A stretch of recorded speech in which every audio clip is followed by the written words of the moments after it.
구약성경 818쪽 시편 23편 1절에서 6절까지 말씀을 보겠습니다. 시편 23편 1절에서 6절까지 말씀입니다. 우리 같이 한 목소리로 말씀을 읽겠습니다. 여호와는 나의 목자시니 내게 부족함이 없으리로다. 그가 나를 푸른 풀밭에 누이시며 쉴 만한 물가로 인도하시는도다. 내 영혼을 소생시키시고 자기 이름을 위하여 의의 길로 인도하시는도다. 내가 사망의 음침한 골짜기로 다닐지라도 해를 두려워하지 않을 것은 주께서 나와 함께 하심이라. 주의 지팡이와 막대기가 나를 안위하시나이다. 주께서 내 원수의 목전에서 내게 상을 차려주시고 기름을 내 머리에 부으셨으니 내 잔이 넘치나이다. 내 평생의 선하심과 인자하심이 반드시 나를 따르리니 내가 여호와의 집에 영원히 살리로다. 아멘. 이 시간 김은영 선교사님께서 내가 여호와의 집에 영원히라는 말씀의 제목으로 말씀 전해주겠습니다. 우리 김은영 선교사님께서는 독일에서 선교하고 계십니다. 우리 나오실 때 박수로 환영하겠습니다. 할렐루야. 아멘. 하나님 살아계십니다. 믿으십니까? 아멘. 하나님은요, 독일 말로는 위버랄이거든요. 어느 곳에나 계십니다. 믿습니까? 이곳에서요, 역사하시는 하나님, 일하시는 하나님께서 독일 땅에서도 일하고 계십니다. 그런데 기도가 정말 많이 필요합니다.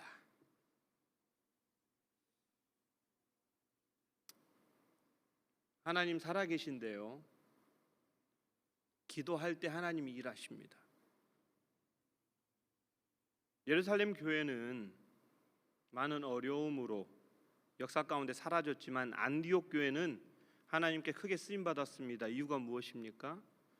마지막까지 내 이웃, 즉 성교에 힘을 썼기 때문입니다. 살려서 세우는 교회, 너무나도 마음에 와닿습니다. 독일도 저 표가 필요합니다. 이제 우리가 살려면 어떻게 해야 됩니까? 한 영혼에게라도 하나님의 복음을 들고 복음을 전해야 합니다. 복음을 전할 때 누가 일하시냐면 성령님이 일하기 시작합니다. 그때 우리는 무엇을 체험합니까? 내 힘이 아니라 주님께서 하신다는 것을 체험하게 됩니다. 그러면 어떻게 됩니까? 그 믿음이 생기기 시작하면 두려움이 사라집니다. 오늘 하나님의 말씀을 선포합니다. 하나님은 늘 말씀으로 우리에게 다가오시죠. 독일의 종교개혁 500주년 되었을 때 얼마나 많은 분들이 독일을 방문하셨는지 모릅니다. 덕분에 저도 조금 바쁘게 지냈는데요. 근데 독일의 종교개혁은 다른 개혁이 아니라 말씀 개혁이었습니다. 할렐루야. 말씀이 너무 멀어요. 말씀이 누구신데요? 하나님이 우리와 너무 멀어요. 너무 머니까 어떻게 해요? 하나님께서 더 다가오시려고 라틴어로만 예배했어요. 일반인들은 알아듣지도 못하는 몇몇 사람들이 하나님의 말씀을 독점했습니다. 종교 지도자들만. 그때 마르틴 루터를 통해서 하나님께서 독일어로 번역하시고, 독일어 찬양이 없었어요. 독일어 찬양을 작곡하게 하시고 그를 들어 쓰셔서 하나님이 일반 성도의 입을 열어서 찬송 가운데 거하시며 말씀 가운데 아주 가까이 다가간 사건, 그게 개혁입니다. 혹시나 말씀하고 멀어진 분들이 계시다면 매 주일이 말씀 개혁의 날임을 믿으시고 말씀과 더더욱 가까워지는 놀라운 역사가 있기를 간절히 축원합니다. 하나님의 말씀은 인간의 말이 아니라 하나님의 말이기 때문에 성령님이 일하시지 않고는 결단코 우리가 알아들을 수도 없고, 머리로 이해한다고 한들 가슴이 뜨겁게 움직여지지 않으면 그 말씀이 힘이 되지 않습니다. 이 시간 말씀을 전하기 전에 살아계신 성령님께 이곳에 임재하시고 이 주님의 몸된 성황교회를 사랑하시는 성령님께 부탁기도 드리고 계속해서 말씀 전하겠습니다. 살아계신 아버지 하나님, 성령님, 너무나도 부족하고 부족한 죄인이 말씀의 단 앞에 섰습니다. 사람의 모습은 감춰주시고 오직 성령님께서 이 몸된 교회 하고자 하시는 말씀을 이 부족한 종의 입술을 통하여 말씀하여 주시옵소서. 말씀을 선포하며 교우들과 함께 듣겠나이다. 주님의 말씀을 순종할 수 있는 믿음의 믿음을 더하여 주시옵소서.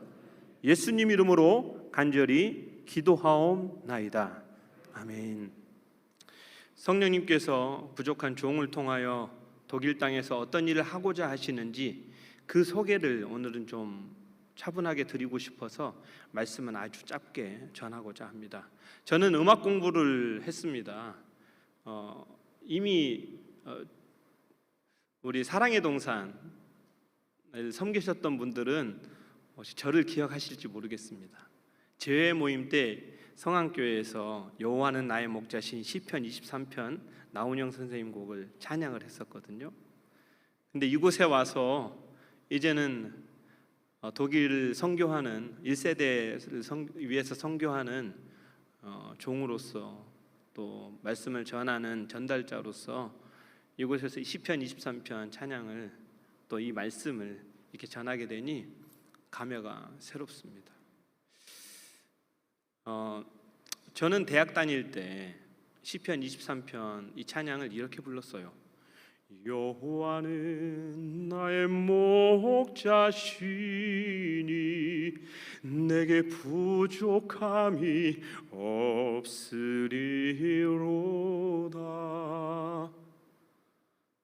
가사 뜻이요.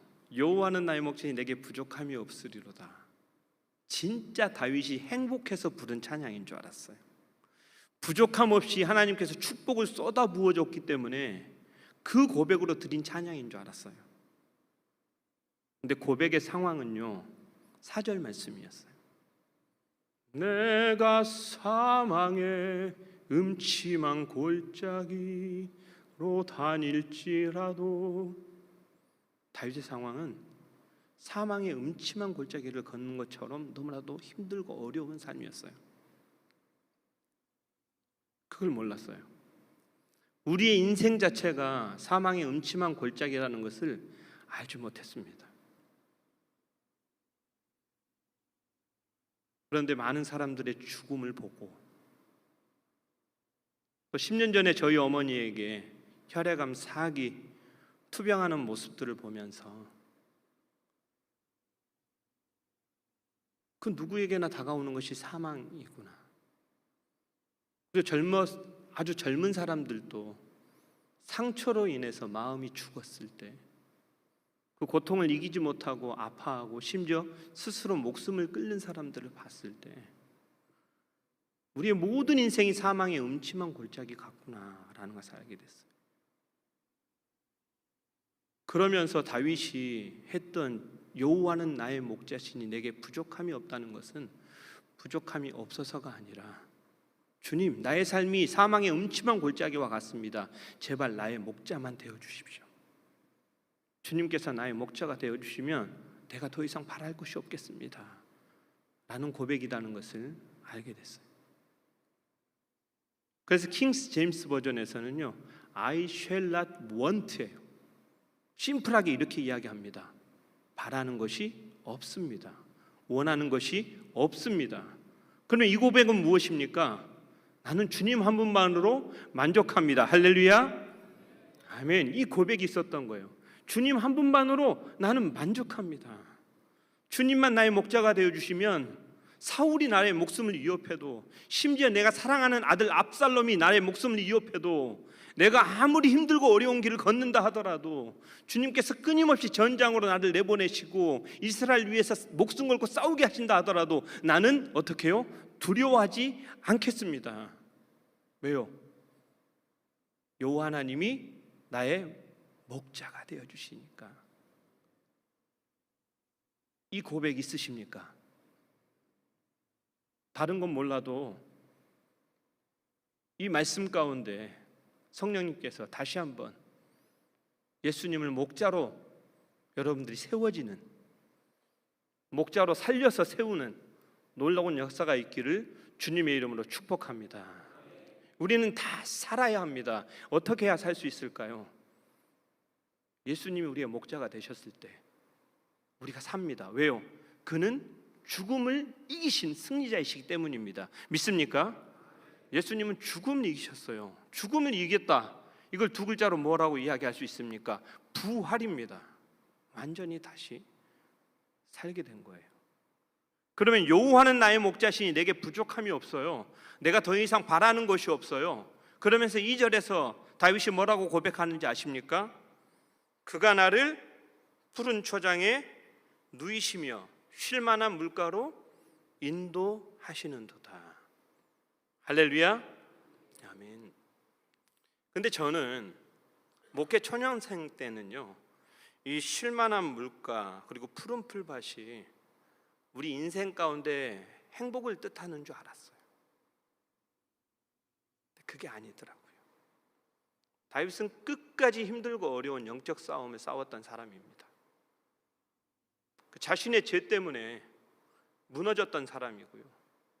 나단 선지자가 말씀으로 질책했을 때 기다리고 기다리던 회개의 영이 부어짐으로 그 회개 타이밍을 잡아 다시 예수님을 목자로 삼고 늘 살아야 하는데, 하나님을 목자로 삼고 늘 살아야 하는데 그러지 못했던 그 답답한 마음 가운데 있었는데 말씀으로 지적해 주시자 이게 기회다 생각하고 침상에 요가 뜰 정도로 회개하고 다시 여호와 하나님을 목자로 삼고 마지막까지 완주를 했어요.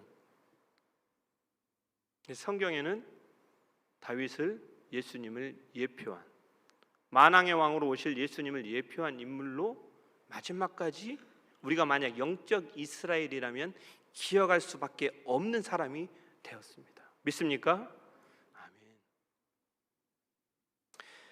푸른 풀밭과 쉴만한 물가는 다른 것이 아니었습니다. 이 세상의 부귀영화가 아니었어요. 왕이 되는 것이 종착점이 아니었어요. 그러면 무엇이었을까요? 바로 오늘 설교 본문이에요. 바로 본론으로 들어갑니다. 내가 여호와의 집에 영원히 거하리로다. 할렐루야. 아멘. 여호와 하나님만 목자로 삼으면요, 병들어도 좋습니다. 죽음의 위협 앞에서도 좋습니다.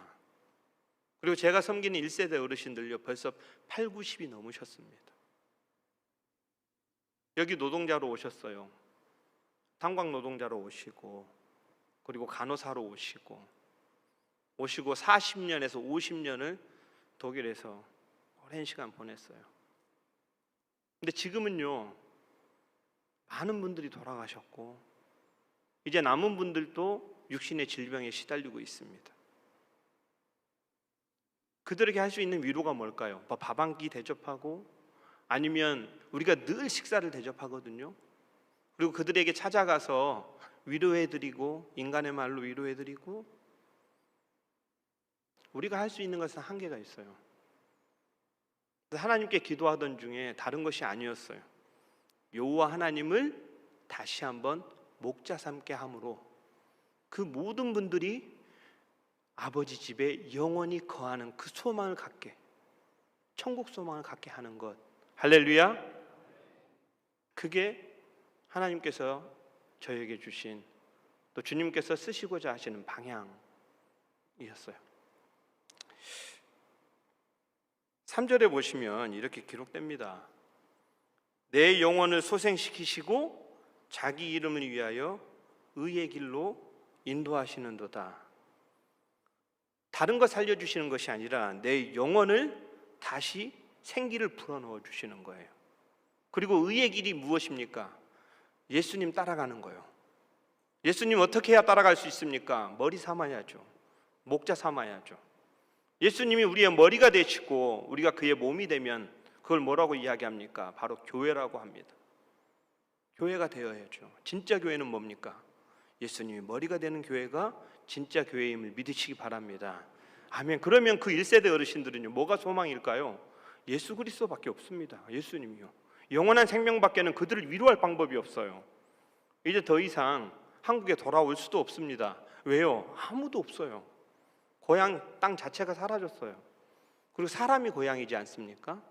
부모님이 다 돌아가셨고 아주 이팔 청춘, 더 어렸을 때, 젊었을 때 오시지 않았습니까? 그러다 보니 이국 만리에서 점점 늙어가시는데요.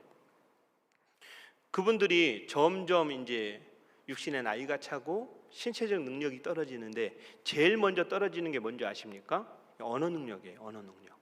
특히 모국어는 살아남아요. 돌아가실 때까지 한국말을 하십니다. 그런데 습득된 언어들, 특별히 독일어를 정말 잘하시거든요.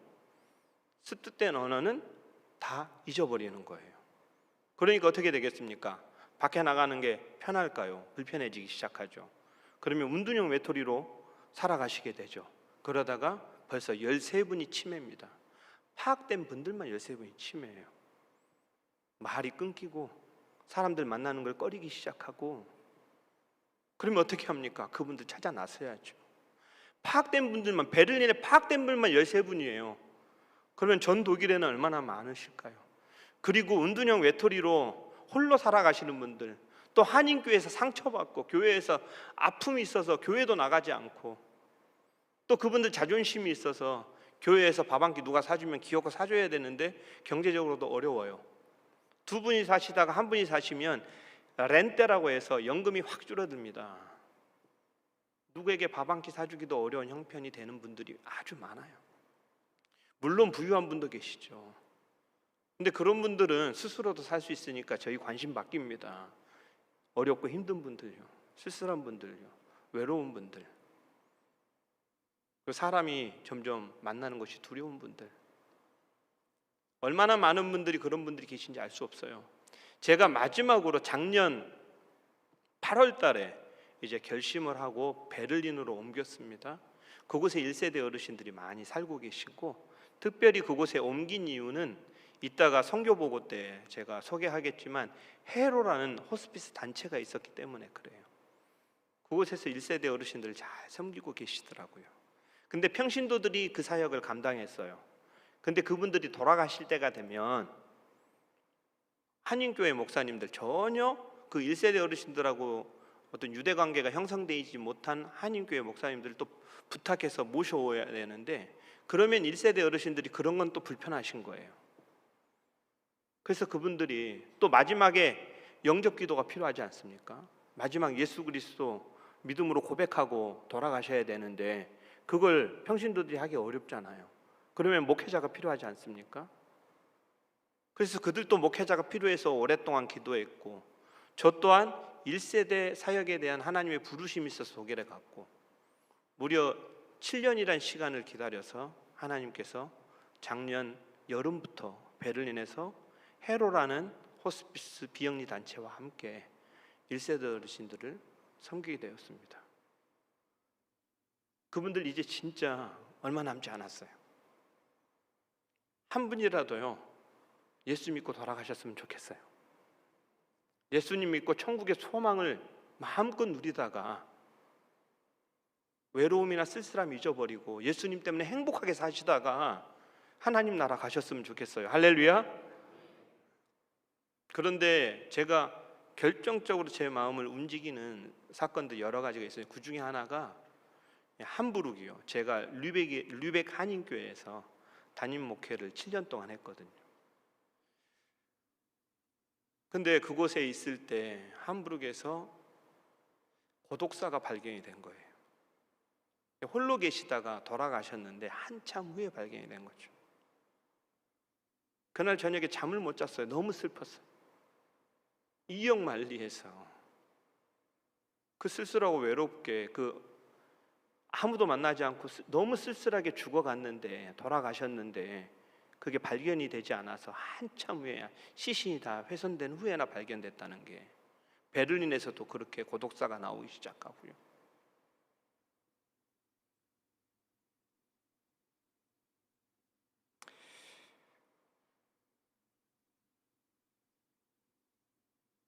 예수님을 알고 예수님을 믿고 의지하고 예수님이 주인된 분들은 그래도 예배하는 공동체에 가서 예배하십니다.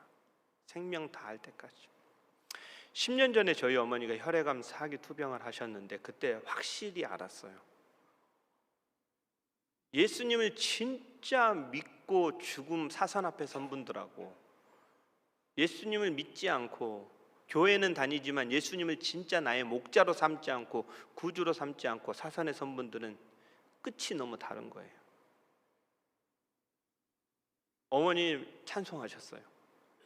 주님의 높고 위대하심을 내 영혼이 찬양하네. 영혼이요. 육신은 후패해요. 병들었어요. 진짜로 10년 전에 어머니의 목숨을 거둬가실 줄 알았거든요.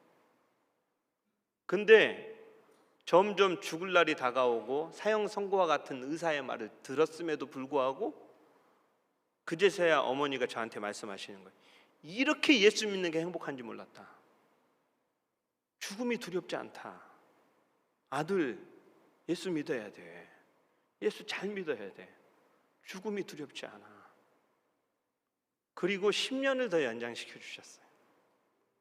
그때 어머니가 돌아가셨으면 1세대 어르신들을 위해서 사역하겠다고 제가 베를린 독일 땅 자체에 가기가 어려웠을 것 같아요.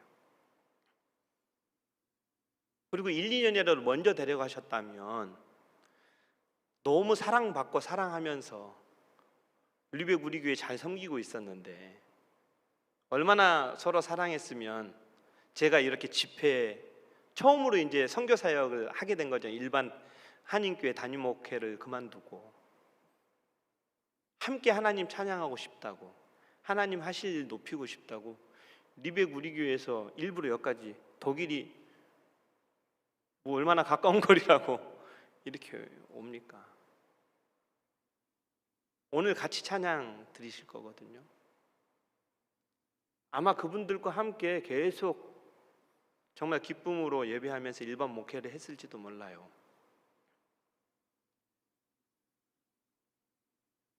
그리고 그 재밌는 목회 접고 아무도 없는 베를린에 또 가족들 이끌고 가서 1세대 어르신들 섬겨보겠다고 그런 호기로움을 이렇게 드러내지 못했을 것 같아요. 근데 하나님께서 베를린에 가서 딱 정착하고 나서 6월 19일 날 어머니 생명을 거둬가셨거든요. 하늘나라로.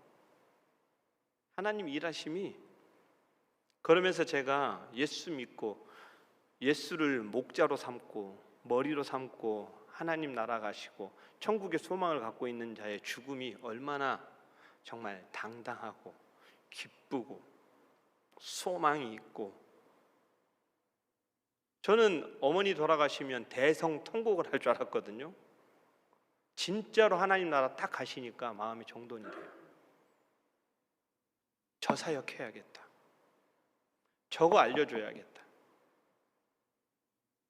하나님께서 처음에 저를 푸른 초장과 쉴만한 물가로 인도에 가시는데 첫 번째 르벡 우리 교회를 섬기게 됐잖아요. 그때 1세대 어르신들이 4분밖에 안 계셨어요.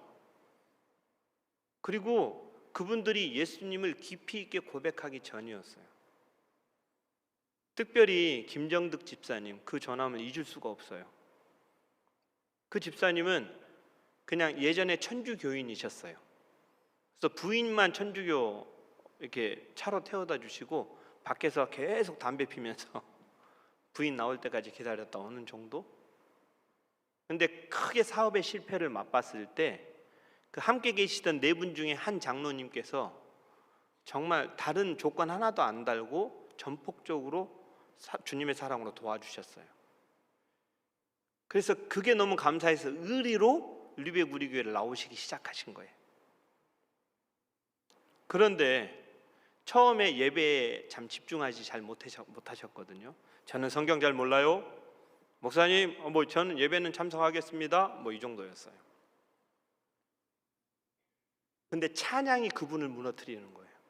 달고 묘한 그 말씀, 생명의 말씀은, 그분이 암투병 할 때 병상에 누워 있는데 마음의 용서와 평안을 골고루 주나니 제가 찬양을 막 부르고 있는데 갑자기 대성통곡을 하시는 거예요. 꺼이꺼이. 저는 제가 뭐 잘못하거나 아니면 너무 지금 통증이 심해지신 건가 이렇게 생각했거든요. 그게 아니라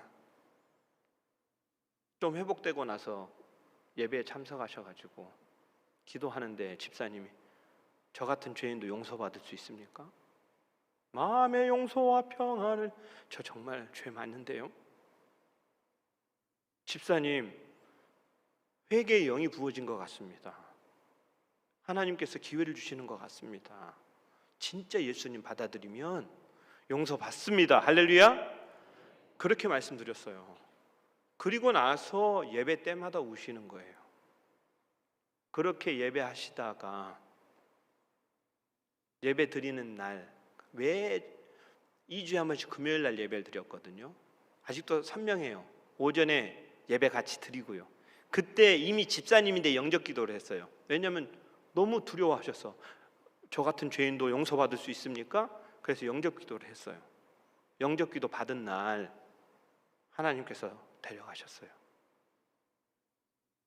저는 세상에 그렇게 복된 죽음은 처음이에요.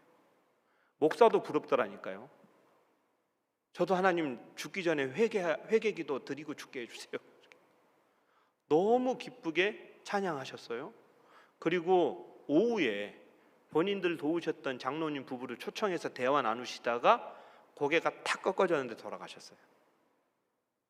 아주 짧은 시간에 고통도 없이. 그러면서요, 그 집사님 돌아가시고 나서부터는 2년 전이거든요. 마음이 막 치기 시작하는데 견딜 수가 없어요. 그러면서 처음에는 너무 궁금했어요. 왜 1세대 어르신들을 위해서 섬기겠다고 독일에 갔는데 류벡 우리 교회를 보내셨을까? 그리고 7년 동안 그곳에서 일반 목회를 감당하게 하셨을까? 근데 그분의 죽음을 처음부터 끝까지 제가 다 지켜봤잖아요. 아, 이거 하라고 나를 보내셨나 보다 깨닫게 됐어요. 참 신기하죠? 저는 정말 우매합니다. 얼마나 우매하냐면 진짜 몰라요. 동성교회 정말 저 사랑 많이 받으면서 목회했거든요. 부교역자로 정말 사랑 많이 받았어요. 너무 고마우신, 그때 제 선임 목사님이 박홍서 목사님이세요. 진짜. 그리고 사랑의 동산 섬김도 재밌었고 장로님, 권사님 할 거 없이 청년들 특히 너무 재밌게 목회했어요. 재밌었습니다. 너무 행복했어요. 그래서 새벽에 막 기도를 하는데, 여러분 기도하면 처음에 자기 하고 싶은 이야기 하잖아요. 하나님 좋은 목사 되게 해주세요. 하나님만 붙드는 목사 되게 해주세요. 진짜 목회하게 해주세요. 막 제가 하고 싶은 이야기, 막 아이들 잘 섬기는 목회하기, 청년들 잘 섬기는 목회, 막 어르신들하고 행복한 목회 막 하고 있는데, 기도 막 하고 잠잠히 하나님의 음성을 듣는 시간들 있잖아요. 그러면 한국에서 목회 비전이 쫙 펼쳐질 줄 알았는데 자꾸 독일 땅이 보이는 겁니다. 신기하죠? 그러더니 장례사역, 지금도 잊을 수가 없어요. 왜 하나님 장례사역이 뭡니까? 잘 모르겠습니다. 우매해요. 그리고 그날 들어가자마자 아내에게, 제가 독일 가기 9개월 전인가 10개월 전이에요. 자꾸 기도만 하면 독일 땅이 보이네. 그리고 아내가 아니 도대체 거기 가서 무엇을 하라고, 어떤 마음이 있어서 그러냐 그래서 나는 잘 모르겠는데 자꾸 네 글자가 마음에 와. 장례사역, 장례사역. 근데 일반 목회하기 위해서 7년 동안 그렇게 저를 굴리실지 몰랐죠.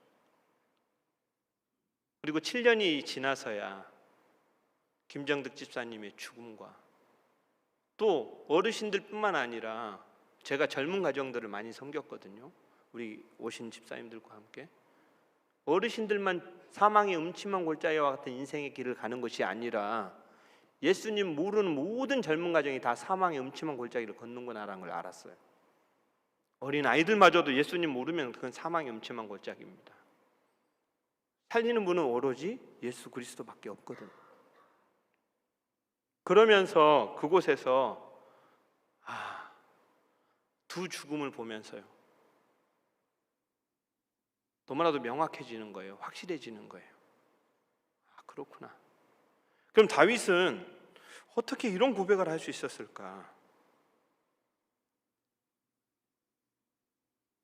내 평생의 선하심과 인자하심이요, 저는 이 단어가 너무 마음에 크게 왔거든요. 반드시 나를 따르리니, 반드시 내가 여호와의 집에 영원히 거하리로다. 사망의 음침한 골짜기 가운데서 해를 두려워하지 않았던 것은 주님께서 나를 끝까지 왕의 자리가 아니라 여호와의 집에 인도하실 걸 믿었기 때문이에요. 믿습니까? 그래서 도대체 이게 무엇일까라고 했는데, 사도행전 2장 30절 보면요, 사도행전 2장은요 성령 강림장이잖아요. 그러니까 성령까지 임하셨어요.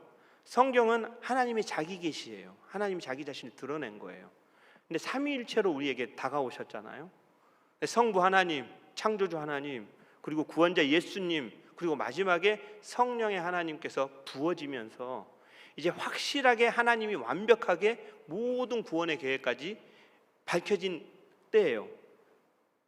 사도행전 2장은 그 성령 충만함을 받고 나서 베드로의 첫 설교가 기록돼 있어요. 근데 그 첫 설교에서 다윗을 소개하거든요. 제가 이 사도행전 2장을 읽으면서 시편 23편이 완전히 이해가 됐어요. 뭐라고 이야기하냐면 30절에 그는 선지자라. 선지자래요. 우리는 보통 왕으로 생각하잖아요.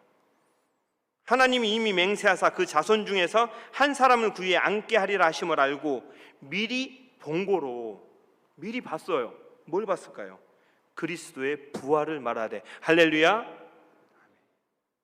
다윗이 사망의 음침한 골짜기를 걸을 때마다 영이신 하나님이 부활을 보게 하신 거예요.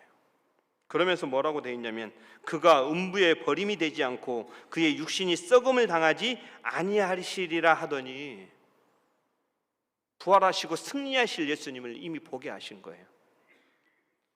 그러다 보니까 뭐라고 합니까? 내 평생의 선하심과 인자하심이 반드시, 개역개정 3판 전에는 정녕 나를 따르리니 내가 누구의 집에요? 여호와의 집에 어떻게 해요? 영원히 거하리로다. 할렐루야. 아멘. 여호와 하나님이 목자가 되시면 그때부터 행복합니다. 왜요? 내 의지로 살아가는 것이 아니라 주님의 성령이 나를 이끌어 가시기 때문에 그래요. 주님의 성령이 이끌어 가시면요, 그때부터는 나를 위해서 사는 것이 아니라 나를 위해 죽으신, 그리고 부활하신 예수 그리스도를 위해서 살게 되는 것이거든요. 그래서 예수님이 요한복음의 부록처럼 마지막 장이 붙어 있잖아요.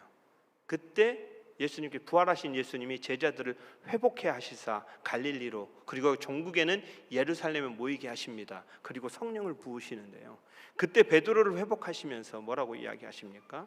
다른 거 묻지 않아요. 네가 왜 나를 배신하냐 묻지 않으시고 네가 나를 사랑하느냐, 그리고 내 양을 먹이고 치라고 이야기합니다. 그리고 젊었을 때는 네 마음대로 다니겠지만, 네 의지대로 다니겠지만, 이제는 어떻게 해요? 양팔 벌리고 띠띠우고 이제는 주님께서 이끄시는 대로 살게 될 거야 라고 이야기하는 거예요. 그러면 내 삶이 하나님께 맡겨졌을 때 내가 어떻게 살지 알 수 없어요. 한국에 있을지, 독일에 있을지, 함부르크 근처에 있을지, 베를린에 있을지 알 수가 없어요. 근데 결국에는 우리의 삶이 어디로 향하게 돼 있다고요? 내가 여호와의 집에 영원토록 거하리로다. 그래서 오늘 저는 시편 23편하고 가장 맞닿아 있는 찬양으로 내일 일은 남몰라요 라는 찬양이 생각났어요. 여호와는 나의 목자시니 라는 표현은 내일 일은 남몰라요 라는 고백과 같습니다. 우리의 관심사가, 우리 관심 바뀝니다. 이제는 주님께서 이끌어 가시는 거예요. 그리고 성령이여 그 음성을 항상 들려주십시오. 왜요? 성령님께서 원하시는 삶으로 이끌어 가야 되고 순종하면서 가야 되는 음성이 들리지 않으면 어떡합니까? 이 찬양이 맞닿아 있더라고요. 천국 가는 그날까지 주여 지켜 주옵소서. 할렐루야. 그래서 저는 이 찬양의 고백을 하나님께 올려드리고 싶습니다. 가사들 아시면 잔잔하게 함께 따라 하셔도 됩니다. 찬양하겠습니다.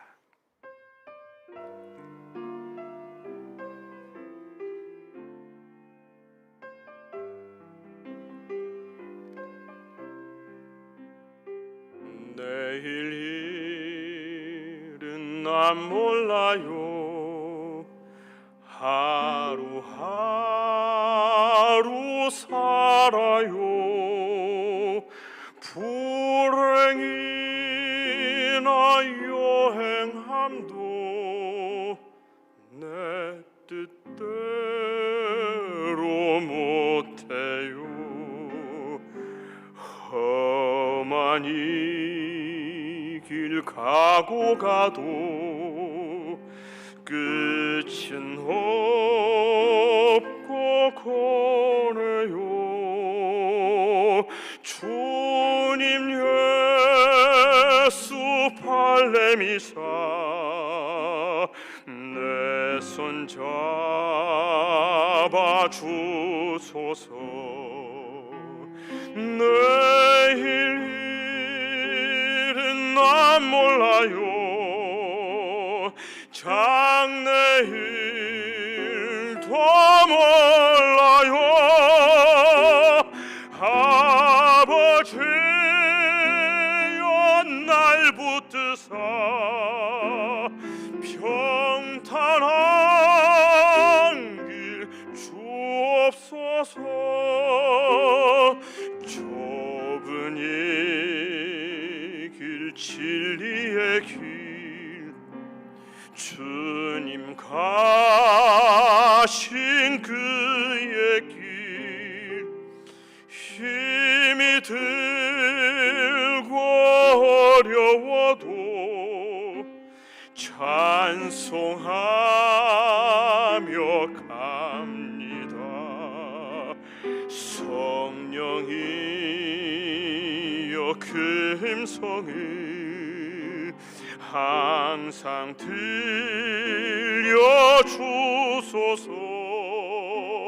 내 마음은 정했어요. 변치 말게 하소서. 내일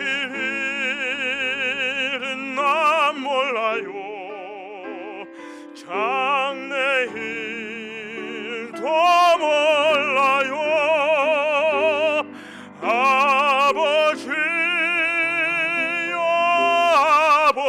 아버지여 주신 소명 이루소서.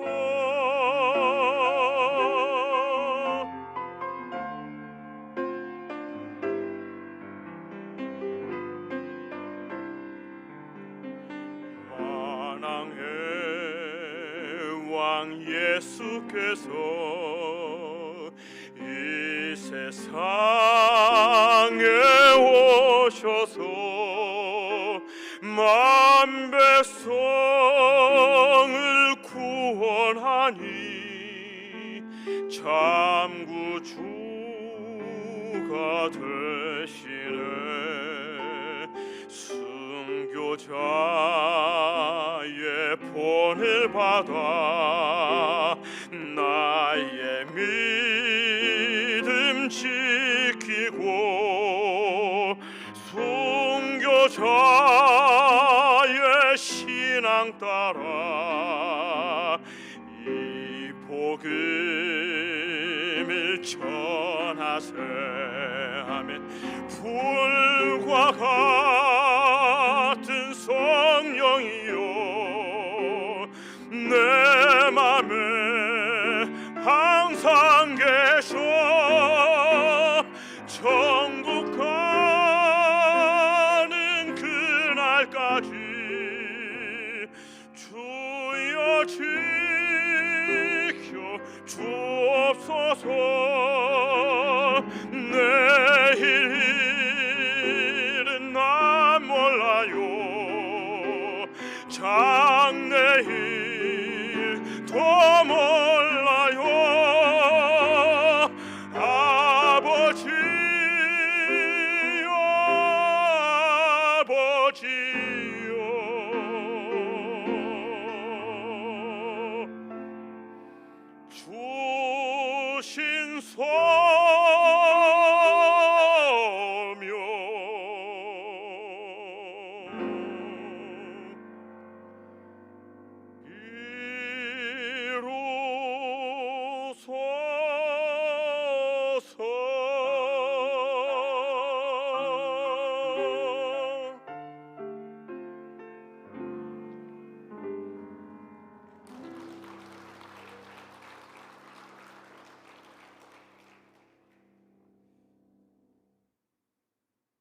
여호와 하나님이 목자가 되어 주시면 천국 행렬이 끊이지 않고 일어날 겁니다. 저의 사역을 간단히 소개해 드리면요, 독일 호스피스 선교 사역입니다. 이 사진을 좀 잘 기억해 주십시오. 저희 특별히 호스피스 단체 안에 목회자들이 가장 소중하게 생각하는 시간이고 우리의 가장 큰 목표점입니다. 가운데 누군가가 굉장히 축복받고 있죠. 저는 두 팔 벌려서 기뻐하고 있는 모습 보일 겁니다. 자, 그 다음 장 보시면요, 선교 사역이 이렇습니다. 환자 방문 위로 사역을 하고 있고, 일상생활 지원 사역을 하고 있고요, 그리고 복음 전도와 예배 사역, 존탁스 카페인데요, 존탁이 독일 말로 주일, 일요일입니다. 그래서 존탁스 카페는 주일날 이렇게 모여서 하는 사역입니다. 그리고 마지막으로 가장 중요하게 생각하는 장래 사역, 즉 천국의 소망을 가지고 남은 여생을 살아갈 수 있게끔 돕는 일을 하고 있습니다. 우리 먼저는 환자 방문 위로 사역에 보시면요, 자, 이렇게 가정 방문 사역이 있습니다. 가정에 외롭고 쓸쓸하게 홀로 계신 분들 계시거든요. 그리고 저 헬멧은 자전거 탈 때나 쓰는 것 같은데 저걸 왜 쓰고 계시지 않는데 휠체어 타고 넘어지시다 보면 머리를 다칠 수가 있거든요. 그래서 그분들을 섬기고 있고요. 이렇게 이제 병원 방문 사역은요, 이렇게 중병에 들어가기 시작하면 저희들이 복음을 전하기가 매우 어렵습니다. 그럼에도 불구하고 병원 사역을 하고 있고요. 이분은 치매 중증입니다. 이제 모든 언어를 다 잃어버리셨고요. 그리고 그 어떤 반응도 하지 못하고 눈만 껌뻑거리고 있습니다. 저는 이게 너무 슬프더라고요. 먼 독일 땅에 아무도 모르는 치매병동에 눈만 껌뻑거리고 계셔요. 가서 한국말로 찬양을 불러드리고 해도 반응이 없어요. 너무 마음이 아팠어요. 그리고 요양원 방문 사역이 있습니다. 독일도 요양원 시설이 잘 되어 있거든요. 그래서 이제 진짜 얼마 삶이 남지 않는 분들 열심히 가서 복음을 전하기 위해서 애쓰고 있습니다. 저희들이 이제 위의 사역이 주로 급하게 빨리 서둘러서 해야 될 사역이고요. 왜냐하면 제가 작년 8월에 이제 겨우 1년 됐지 않았습니까? 근데 1년 동안 5건이 넘는 장례를 치렀습니다. 그리고 예배 드리다가 오면 급하게 전화가 와요. 목사님, 어떤 이모님이, 저희들이 저기 섬기시는 분들이 대부분 여성분들이신데 그분들 이모님이라고 부르거든요. 좀 따뜻하고 가까이 가족처럼 대하려고 이모님들하고 상의해서 정한 이름입니다. 그래서 이모님 중에 누가 이모님이 쓰러지셨습니다. 벌써 세 번째 그런 일 당하거든요. 얼마나 마음이 급한지 몰라요. 그래서 중병에 들기 전에 일상생활 지원 사역이란 뭐냐면, 좀 더 건강이 있으실 때, 아직 연세가 70, 80 되셨을 때, 젊으신 분들은 70대 중반도 계시거든요. 그러면 그분들하고 좀 더 젊었을 때 더 많이 예배하고 더 많이 찬양하고 더 많이 나들이 다니고 더 끈끈한 유대 관계를 만드는 거예요. 그래서 보시면 사단법인 헤로와 일상생활을 지원하는 사역을 감당하고 있습니다. 그래서 장애 등급 신청을 이제 독일어로 해야 돼요. 요양 등급 신청도. 근데 이 정보를 어르신들이 많이 모르고 계세요. 그러면 저희들이 그것을 알려드리는 겁니다. 그리고 끊임없이 상담을 해요. 그러면 본인들이 받을 수 있는 혜택이 있어요. 독일이 복지 정책이 굉장히 잘 되어 있잖아요. 근데 몰라서 못 받는, 그리고 사람들을 만나기 꺼려하면서 남편이 돌아가시고 부인이 돌아가시면 특히 남자분들이 더 위험군입니다. 사람들 잘 만나지 않아요. 이제 그런 분들을 이렇게 더 중증이 되기 전에 자꾸 찾아가는 겁니다. 그래서 옆에 보면요, 휠체어를 어떻게 타신 분들 도와드려야 되는지 실습하는 과정이고요. 저 옆에는 제가 사기입니다. 사기 자원봉사자들을 이렇게 훈련을 해요. 그래서 12명에서 15명까지도 훈련을 하거든요. 벌써 올해로 5기째 지나갔습니다. 그럼 뭐냐면 저기에 젊은 부부들도 있고 또 젊은 학생들도 있어요. 저분들이 1세대 어르신들의 마음이 있는 친구들하고 다리를 놔줄 수가 있어요. 저 교육을 통해서 벌써 자원봉사자가 50명이 넘습니다. 그러니까 어떻게 보면은 주바라기들을 섬기는 분들처럼 이렇게 사랑의 동산처럼 이렇게 만들어가고 싶은 거죠. 그래서 오히려 섬김을 받는 분들보다 섬김을 하시는 분들이 훨씬 많을 수 있도록 그래서 더 많은 분들을 섬기기를 원하고요. 저렇게 건강이 좀 있을 때 가정 방문을 해서 저분들을 기도하고 축복하고 찬양하고 예배하는 일을 또 하고 있습니다. 이게 건강하실 때 해야 되거든요. 그 다음에 이거 맛있어 보이죠? 어르신들은 이제 음식만큼 사람을 위로하는 게 없습니다. 저 세 분이 1차적으로 저랑 가장 가까이 함께 사역하시는 분들입니다. 저 남자 선교사님이 박희명 목사님이신데요. 샘물 호스피스 혹시 들어보셨나요? 한국에서 가장 큰 호스피스 사역단체입니다. 거기에서 파송해가지고 독일 베를린으로 오셔서 함께 사역하고 있고요. 또 완전 오른쪽에 화면상으로는 왼쪽인지 잘 모르겠습니다. 이제 계신 분이 사모님이시고 가운데 계신 분이 봉지연 대표님이십니다. 헤로라는 단체를 세우고 눈물과 헌신으로 세워가고 있는 분이에요. 그래서 늘 저렇게. 그 다음에 외출 동행이 있습니다. 외출 동행은요, 그러니까 크랑켄 슈베스터라고 해서 간호사들이 할 수 있는 일의 범위가 있고요. 그 다음에 요양보호사들, 플래그 디인스트 하시는 분들, 이분들이 요양보호사가 할 일들이 따로 있고요. 그 다음에 그분들이 하는 일을 저희가 범위를 넘어서서는 안 돼요. 침해해서는 안 되고 그 외에 저렇게 산책을 하면서 저분들하고 친분을 쌓고 잔잔하게 찬양 불러드리고 이렇게 하는 것은 저희들이 가능한 사역입니다. 그래서 그 일들을 감당하고 있습니다. 그리고 이제 제가 주로 이제 열심히 섬기고 있는 것은 저분들이 점점 외국어에 대한 어떤 독일 말로는 앙스트라고 하는데요. 습득된 외국어들이 점점 잊혀지고 약화되니까 한국말로 찬양하고 한국말로 노래하는 것을 너무너무 좋아하세요. 그래서 일주일에 한 번씩 모여서 합창단을 조직해서요. 처음에는 작게 시작했는데 지금 많은 분들이 오셨고 지금은 앉을 자리가 없어요. 새로운 사역의 공간이 필요합니다. 그래서 이제 헤로 합창단에서 제가 박수를 유도하고 있는 장면입니다. 그래서 함께 호응도 하면서 찬양을 하고 있습니다. 아마 도움이 되실까 해서 짧은 영상도 한번 보내봤는데 혹시 영상 틀어질까요?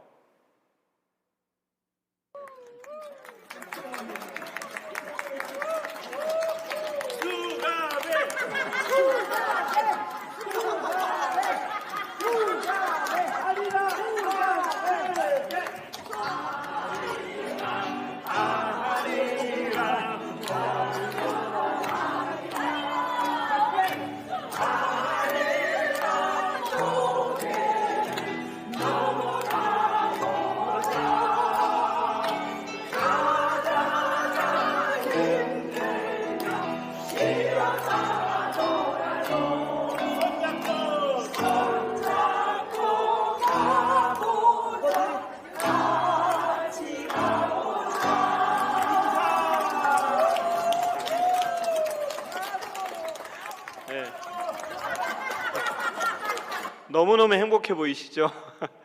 정말 행복합니다. 저렇게 작은 숫자로 시작했는데 또 한 번 영상 보여주시겠습니까? 1년 새에 저렇게 많은 분들이 또 함께하게 됩니다. 이번에는 뭐 첼리스트도 붙고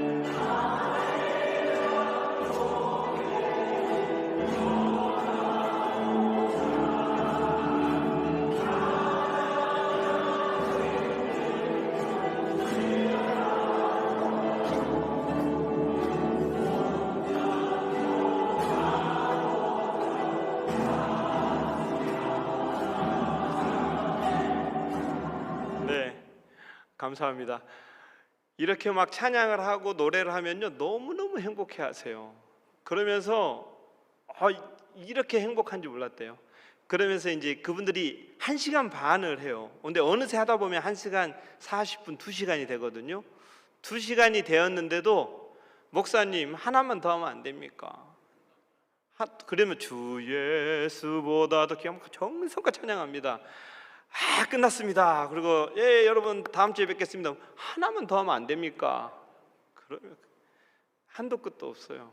너무너무 행복하게 저분들은 진짜 저렇게 합창단 하고 계신 분들은 저희 회로가 150여 분을 이렇게 관리하고 돕고 있는데 그 중에서 저게 나와서 한 노래하시는 한 30분 정도는 예수님을 진짜 진심으로 고백하시는 분들이에요. 저희들이 숙제가 많죠.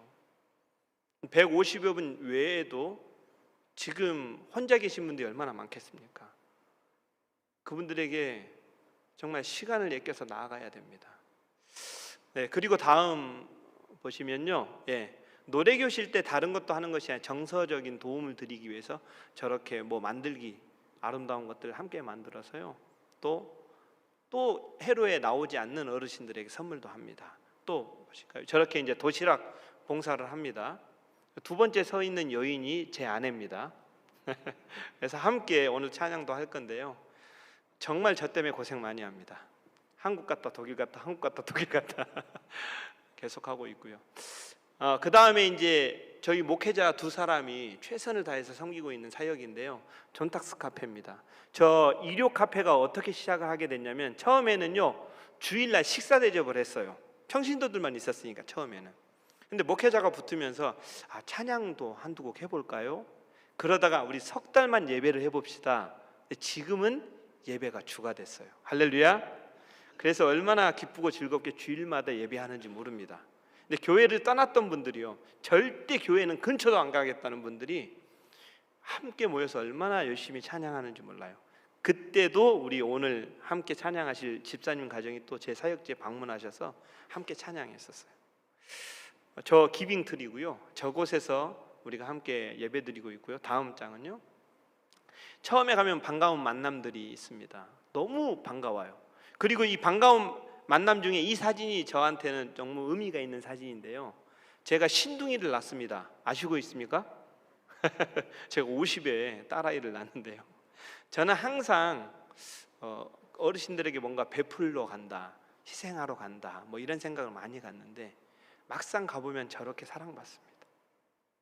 부모님이 계시지 않는 저희 가정의 결핍을 어르신들이 가정에 있는 거, 어르신들이 따뜻한 말 한마디가 얼마나 큰 힘이 됩니까? 근데 진짜 최고령 어르신이시거든요. 저희들이 섬기는 해로 단체. 저분이 우리 딸아이 안고 축복하시는 장면입니다. 저에게는 너무 위로가 되는 장면이고요. 또 다음 장은요. 이렇게 많은 분들이 식사를 하게 됐습니다. 더 많은 분들이 오시면요 앉을 자리가 없습니다. 그러면 봉사자들이 한 10명 정도가 섬기거든요. 봉사자들은 식사를 못하고 옆에 있다가 다 어르신들 식사하시고 나면 빨리 이렇게 식사를 할 정도입니다. 그래서 이따가 기도 제목 나누겠지만 저희들 이제 진짜 어르신들 섬길 좀 넓은 공간이 좀 필요합니다. 그리고 마음껏 요리해서 대접할 수 있는 공간이 필요해요. 독일에서는 미테란 개념이 있어요. 이게 세를 내고 그 공간을 쓰는 건데 많은 세를 내고 쓰고 싶어도 지금 베를린에 얼마나 많은 사람들이 몰려들었는지 집값도 폭등을 했고 세를 얻을 수가 없어요. 저도 지금 집을 알아보고 있는데 집세가 무려 300만 원입니다. 월세가. 그래도 집이 없어요. 그런데 저런 섬김의 공간은 더더욱 없겠죠. 그러면 무엇밖에 없겠어요? 방법이. 여러분 기도밖에 없어요. 믿습니까? 기도 많이 해주세요. 더 많은 어르신들 천국의 소망으로 섬길 수 있도록. 그 즐거운 교제가 있고요. 다음 장은요. 이렇게 은혜로운 예배가 드려집니다. 다음 장은요. 이렇게 또 이건 이제 자녀들과 함께는 선교사 자녀들, MK들은 무슨 죄입니까? 아빠가 사명이 있어서 하나님께 뜨거운 마음으로 쓰임 받는다고 하지만 자녀들은 저 때문에 한국에서 친했던 친구들하고 이별을 했고 류벡에서 친했던 친구들하고 또 이별해서 베를린에서 또 새롭게 시작을 해요. 매번 친구들을 새롭게 사귄다는 것이 외국인으로서 또 아시아인의 모습을 가지고 있는 학생들로서는 쉬운 일이 아니거든요. 독일 땅도 왕따가 없는 게 아니에요. 여전히 독일 땅 어느 곳에 가든지 인간은 악합니다. 아이들도 그것부터. 우리 아이들이 함께 섬기면서 함께 사역을 해나가면서 하나님의 뜻을 계속해서 더 마음 안에 이렇게 불릴 듯 이렇게 세워가고 있어요. 그래야 아이들이 위로가 될 수 있으니까. 다음은요. 네, 아까 제가 제일 중요한 사진이라고 했던 거 있죠? 바로 그겁니다. 드디어 예수님 옛자로 모르던 분이 첫 열매가 맺어졌습니다. 우리 하나님께 영광의 박수 올리겠습니다. 네. 예수님을 모르던 분이 장정순 어르신, 우리 이모님이신데요. 지금은 예수님 믿고 너무 좋으시답니다. 찬양이 좋고 말씀이 이렇게 위로가 된지 80평생 동안 모르셨대요. 80대 중반이 돼서야 세례를 받으시고 예수님 만난 그 기쁨으로 함께 예배하고 있습니다. 천국의 소망으로 살겠습니다. 우리 이모님들의 예배 나오신 이모님들의 고백이고요. 어버이 주일날로 이렇게 또 어르신들 섬기고 있고요. 또 독일 교회랑 연합 예배도 이렇게 드립니다. 제가 부족하지만 독일어로 또 설교하면서 1세대 어르신들이 많이 다니고 있는 교회라면 해로랑 상관이 없어도 쫓아갑니다. 쫓아가서 같이 음악하는 분들, 헌신자들을 모아서 함께 지금 젊은 헌신자들과 함께 이모님들, 어르신들과 함께 합창단을 만들어서 크리스마스 예배 독일 교회에서 섬겼습니다. 너무 큰 기쁨이 있고요. 존타스 카페 때마다 아까는 반찬을 만들어 가지고 배달을 해드리는 거 사역이었고요. 이건 주일마다 오시는 분들 이렇게 음식을 대접하고 있습니다. 네, 대단하죠? 한국에서처럼. 그리고 저 자원봉사자 외국 분도 계십니다. 부인이 한국 분이시고요. 근데 얼마나 와서 성심성의껏 섬기시는지 모릅니다. 그 다음은요. 이제 네 번째 제가 이제 하고 있는 사역은 장례 사역입니다. 천국의 소망을 누리는 사역인데요. 독일도 한국과 장례 문화가 별반 다르지 않습니다. 특별히 이제 저 사역은 교회장으로 교회에 부탁을 해서 치러내는 건데요. 그러다 보면 또 저희 아내랑 또 봉지은 대표님이요. 반주 없이 밖에서 얼마나 열심히 이렇게 찬양으로 섬기는지 모릅니다. 저 시간이 어르신들에게는 가장 슬픈 시간입니다. 40-50년을 타국 땅에서 서로 의지하면서 살았는데 한 분이 돌아가신다는 것은요, 한국에서 친구분 한 분 돌아가신 것보다 훨씬 큰 의미입니다. 그러다 보니까 그분들이 가장 슬픈 날인데 그때 하나님 찬양하고 예배하면서 그분들을 찬양으로 위로합니다. 천국의 소망으로 위로합니다. 그때 진짜 위로가 되려면 그분들이 믿어야 되겠죠. 믿지 않고 돌아가신 분들은 조금 난처합니다. 그래서 저희들이 사역이 급합니다. 한 분이라도 더 의식이 있을 때 빨리 가서 복음을 전해서 진짜 하나님 소망, 하늘나라 소망을 갖고 돌아가실 수 있었으면 좋겠습니다. 그리고 이제 장례 예배 자세히 보시면 독일 분입니다.